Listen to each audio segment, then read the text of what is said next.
Are you having knee issues when you're walking or when you're standing? Is your knee giving out on you? Is your knee buckling? Maybe you have knee instability.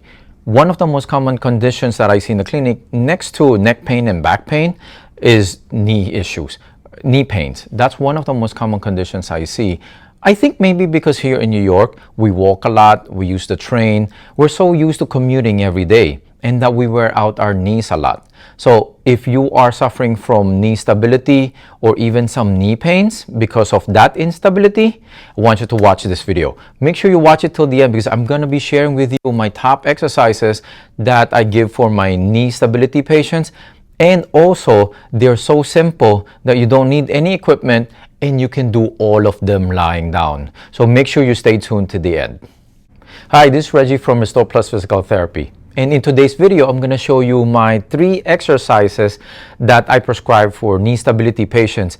And then these awesome exercises, they're just so simple, yet they are very effective. So yes, they're not very technical, they're not high-tech or anything, they're not so difficult to do, but yet I love exercises that are simple, yet effective. As long as you consistently do them, you're going to get the results that you want. So let's dive right into it.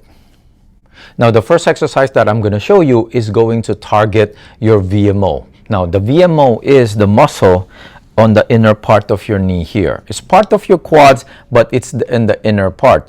And a lot of times that muscle is weak because we don't use it a lot and we don't work it out a lot. And most of the time, this is what I see that is lacking in the program of patients if they had physical therapy or personal training or workout already before and they're still having some knee issues like knee pains or knee instability. So let me show you how to do this exercise. So let's get you lying down. So in this position, when you're lying down, now I'm going to demonstrate it on this leg. So I want you to turn your leg out to this way. So turn your foot out, turn your leg out. Keep your knee straight, and what I want you to do is I want you to lift that leg up. If you're having back issues or you have a weak core, I recommend bending the other knee so that it can flatten your back. So it's still the same principle, leg turned out, keep your knee straight, and you're going to lift it up. Doesn't have to be very high, 8 to 10 inches off the bed and down. If you can hold it for 10 seconds, great. If not, 5 seconds, awesome. If not, then even just doing reps at the beginning, it's enough. As long as you're doing the proper form. Make sure the leg is turned out because when the leg is turned out, you're targeting the inner part of your knee. If you're only pointing your foot up straight like this, then you're just focusing on the front part of your thigh, on the main muscle of the quads, which is the rectus. So you don't want to just focus on that. You want to target that VMO going this way and down. The first exercise I showed you targeted the VMO, so that's the inner part of your knee. This second exercise is going to target the opposite side. It's going to target the outer side of your knee. So let's do it this way. I'm going to have you lie down on your side. So you're going to do a side straight leg raise. So you can go like this or you can lie down and then bend the bottom leg. Gives you more stability, more balance. Keep the top leg straight and then lift your leg up and down. When you lift it up, you can go 30 to 45 degrees depending on how high you can go. And then down. You can do it if you cannot do it holding it for 10 seconds. That's great if you can hold it 10 seconds. If not, 5, that's good. If not, then at least do repetitions. It's similar to the first one. Just do as much as you can until you're able to progress to the next level. This will work on your hip abductors and it's going to work on the side of your quads, that way, or the side of your thigh. That way it can give you that stability on the outer side of your knee. And the first exercise gave you the stability on the inner side of your knee. Okay, now we worked on the inner side of the knee, we worked on the outer side of the knee. Now we have to work on the back part also. Because the front part of your knee, where your quads is, usually that's strong. Because you use that a lot with your walking or with a lot of activities like stairs, you use that a lot. So we are focusing on the other ones that you're not focusing on or that you're not using daily, and those are the ones that tends to get weak. So let's focus on now the back part of your knee or the back part of the thigh. We're going to work on your glutes, because when you have good hip extensor strength, your knee stability will also improve. How do we do that? Let's go do a bridge. Let me show you.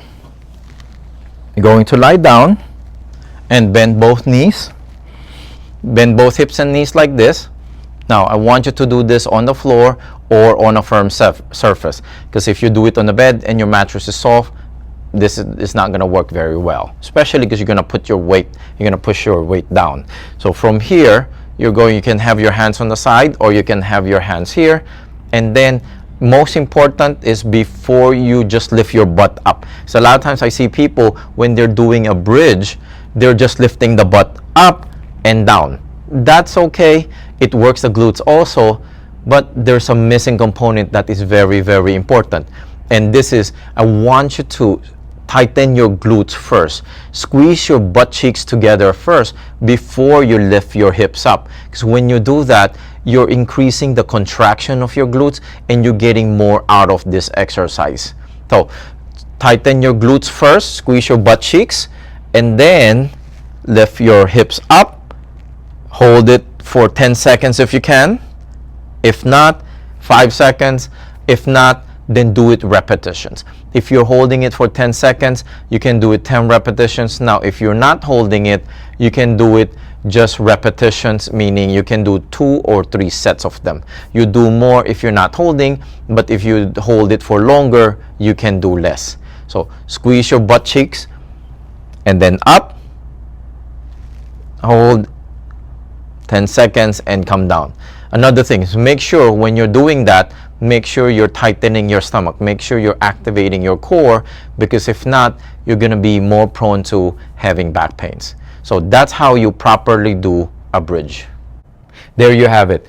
Now you saw my 3 exercises that I love to give to my patients with knee stability issues or knee pains.